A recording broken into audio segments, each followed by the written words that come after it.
晚间好，欢迎回到鬼影档案馆，我是鬼影，戴上你的耳机，准备迎接梦魇吧。你有听过游乐园里的诡异故事吗？那曾经是充满笑声和欢乐的地方，但当灯光熄灭，欢笑褪去，游乐园的另一面是否藏着不为人知的秘密？今天我们将带你走进3则来自台湾游乐园的灵异事件。传闻发生在深夜的旋转木马、空无一人的过山车和亚哥花园鬼屋里的哭声。这些故事是真实的记录，还是都市传说？真相早已随着游乐园的废弃被埋藏在黑暗之中。现在跟随我们一起揭开这些游乐园中毛骨悚然的谜团。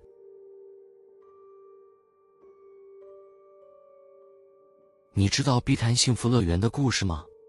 很久以前，那地方是个充满欢笑的游乐园，尤其是那座摩天轮曾经是整个区域的骄傲。可现在它早就成了传说，一个让人不寒而栗的传说。据说幸福乐园开业于上世纪50年代，那时候它是整个碧潭最热闹的地方。摩天轮高高矗立，夜晚灯光亮起时，整个碧潭都能看到它的璀璨，吸引了无数人前来玩乐。年轻情侣喜欢在摩天轮的顶端许愿，孩子们喜欢坐在座舱里笑闹，甚至连老人都喜欢在摩天轮下看着它一圈一圈地转。可是好景不长，70年代幸福乐园因为经营不善倒闭了。从那之后，摩天轮和其他设施一样，被遗弃在乐园的废墟中，逐渐生锈老化，成了荒草丛生的一片废地。偶尔还是有人会经过这里，但更多的是传来一些听起来无法解释的故事。人们说，摩天轮有时候会在深夜无人时自行旋转，还有人声称，经过乐园时能听见孩子们的笑声从废墟深处传来。当地的老人们开始避讳提起幸福乐园，而年轻人则用它来吓唬彼此。那些传说在这片土地上流传多年，然而这些故事的真实性直到拆除工程的那一天才变得更加难以解释。事情发生在某个夏天，那是政府决定彻底拆除幸福乐园的年份。拆除工程队进驻后，首先清理了周边的小型设施，如旋转木马和售票亭，但最棘手的当然是那座摩天轮。它已经锈蚀多年，拆除它需要花费更多时间。那天工程队的一些工人正站在摩天轮下方进行测量。据在场的几个工人回忆，当时的天气晴朗，空气中仿佛带着一种奇怪的静谧感，连鸟叫声都听不见。就在测量进行到一半的时候，有人听到嘎吱嘎吱的声音，那声音低沉而刺耳，像是齿轮在缓缓启动。抬头一看，摩天轮竟然开始转动了。一开始大家还以为是工程队有人不小心启动了什么机械，但很快他们意识到这完全不可能。所有的电力早已被切断，摩天轮的机械系统也早就报废了。可它现在竟然在缓缓旋转，越来越快，直到速度快到让人心惊。更诡异的是，几个工人注意到摩天轮的座舱里似乎坐着一些影子，他们的轮廓模糊不清，但能感觉到那些人正静静地坐在里面，像是乐园的营业日从未结束过。这些工人被吓坏了，当场大喊大叫，让其他人赶来查看。但就在更多人跑过来的时候，摩天轮突然停止，回到了死寂的状态，貌似什么都没有发生过。事后，工程队的领队找来了一名技术员，想解释这一切。技术员是一个年轻人，听到这些灵异说法后只是笑了笑，甚至揶揄道，哪来的鬼啊，这地方只是个老废墟。然而就在他攀爬上摩天轮的顶部进行拆除工作时，事情发生了。据目击者描述，技术员到达摩天轮的顶端时，整座摩天轮突然开始剧烈晃动起来，那些死去多年的灯泡竟然在无电的状态下亮了起来，发出阴冷的白光。摩天轮旋转得越来越快，发出刺耳的金属摩擦声，声音尖锐的像有人在嘶吼。技术员大声呼喊，但没有人能救他。他最终从高空坠下，当场丧命。后来，警察被叫来调查，但所有的证据都无法解释这些现象。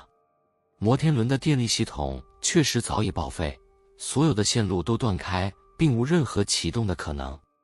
技术员的死亡被归为意外，但在场的工人们都知道，这一切绝不只是简单的意外。拆除工程因此被迫暂停了好几年，直到后来才重新启动。摩天轮最终被拆除，但那些故事却永远留在了碧潭。现在，如果你晚上经过碧潭，或许还能感觉到那片土地的沉默。人们说，虽然摩天轮不在了，但它曾经承载的东西，那些笑声、悲伤以及未被解释的秘密，从未离开。偶尔有人说，夜里的碧潭上仍能隐约看到一个巨大的轮廓在雾气中缓缓转动。你相信吗？我不敢说是真是假，但如果有机会经过那片地，记得多留意一点。谁知道呢？也许你会成为下一个看到摩天轮转动的人。你听过台中卡多里乐园的故事吗？这座位于台中北屯的大型游乐园，早在1983年开业时，曾是当地最热闹的地标之一。乐园以先进的设施和宽敞的场地吸引了无数游客，其中最受欢迎的便是一座名为龙卷狂飙的过山车。但随着时间推移，卡多里乐园因经营问题于1994年倒闭，成了一片废墟。人去园空，留下了破败的摩天轮、荒废的旋转木马，还有那座龙卷狂飙过山车。随后，关于这片废墟的灵异传闻开始悄然流传，尤其是过山车，成为当地居民议论最多的话题。据说，那座过山车曾发生过一起离奇的事故。尽管官方并未公开承认，但据知情人透露，有一天深夜，一列正在测试的空车突然失控，整个车厢脱轨坠落，当场压死了几名正在轨道下方维修的工人。从此，这座过山车被封闭，乐园的声望也开始迅速下滑，最终不得不关门大吉。然而，真正让人不寒而栗的故事则发生在乐园倒闭之后。多年后，一对热衷灵异探险的年轻摄影师兄弟决定进入卡多里乐园拍摄这片废墟。他们事先查过不少资料，知道这地方荒废多年，无人看管，但也听说过不少关于过山车的传闻。带着一丝好奇和忐忑，他们挑了一个月黑风高的夜晚，翻过乐园的围墙，走进这片被遗忘的土地。乐园里一片死寂，空气中弥漫着浓浓的湿气，草丛早已吞噬了小径，破碎的游乐设施像幽灵一般伫立在四周。两人举着手电筒慢慢穿过废墟，最终来到那座过山车的轨道前。轨道的钢架早已锈蚀，巨大的弯曲轨道在月光下投下诡异的影子，车厢则静静地停在出发点，仿佛一头沉睡的怪物。真是个绝佳的拍摄地点，哥哥对弟弟说，拿出相机对着过山车的轨道拍摄。他们捕捉下了轨道的每一个角度，还刻意将破损的结构特写记录。但就在他们准备拍最后一张时，一阵低沉的机械声从身后响起。两人停下动作，面面相觑。那声音听起来像是齿轮启动的声音，隐隐还伴随着金属摩擦的刺耳音调。他们转身，看到眼前的过山车车厢竟然缓缓地动了起来。它怎么可能动？弟弟声音发抖地说。这座过山车的机械系统早已废弃多年，所有电路都被切断，根本不可能启动。可现在，车厢却沿着锈蚀的轨道向前滑行，速度越来越快，最终像真正载满乘客那样，呼啸着冲上了第一个高坡。两人惊恐地盯着这一切。当过山车抵达最高点时，他们透过月光清楚地看到车厢里坐着一些人影，那些身影模糊不清，像是被雾气笼罩，但形态却与真人无异。即使隔着距离，他们依然能感觉到那些影子正静静地注视着他们。弟弟尖叫一声，转身就跑，但哥哥拿起相机，不顾一切地对着过山车按下快门。他一边拍摄一边大喊：跑！我们得把这些拍下来。但下一刻，过山车从最高点俯冲而下，发出刺耳的尖锐声响，那声音像是几百个人在耳边同时尖叫，又像是轨道本身在哀嚎。两人不敢再停留，撒腿就往出口方向狂奔。他们跑出乐园时已经气喘吁吁，全身冷汗直流。后来，弟弟问哥哥：“刚才你看到的是什么？那些影子是什么？”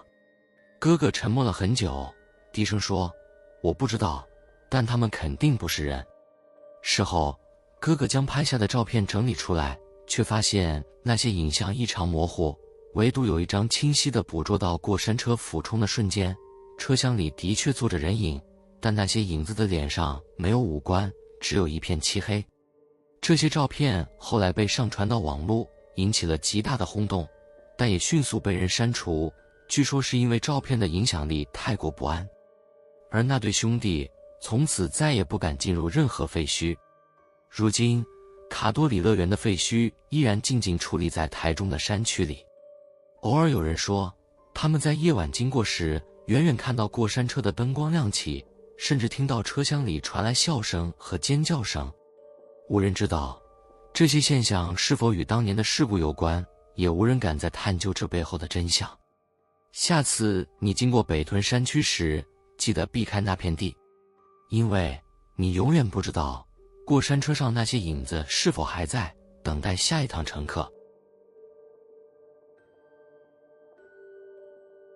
在台湾，新北市的亚哥花园早已被人遗忘，但它曾是北台湾最受欢迎的游乐园之一。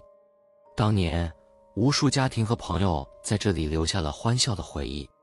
然而，随着游乐园在90年代中期的关闭，这片地方逐渐成了一片废墟，也成了灵异故事的温床。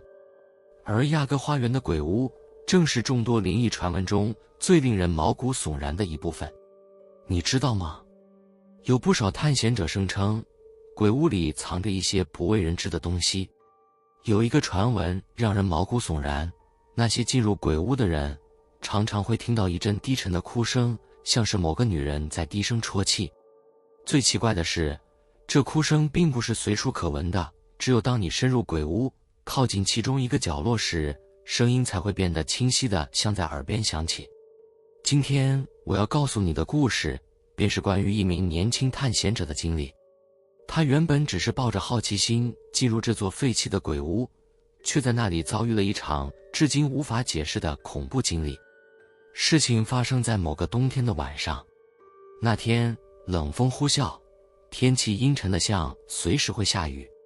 这名探险者，我们叫他阿伟吧，他是一个刚满20岁的大学生，对灵异事件充满好奇。听说亚哥花园的鬼屋充满灵异传闻，他决定亲自去探个究竟。我才不怕什么鬼声音，肯定是风吹进破房子里的声音而已，阿伟自信地说服自己。他准备好手电筒、相机和一个背包，趁着夜色来到了亚哥花园。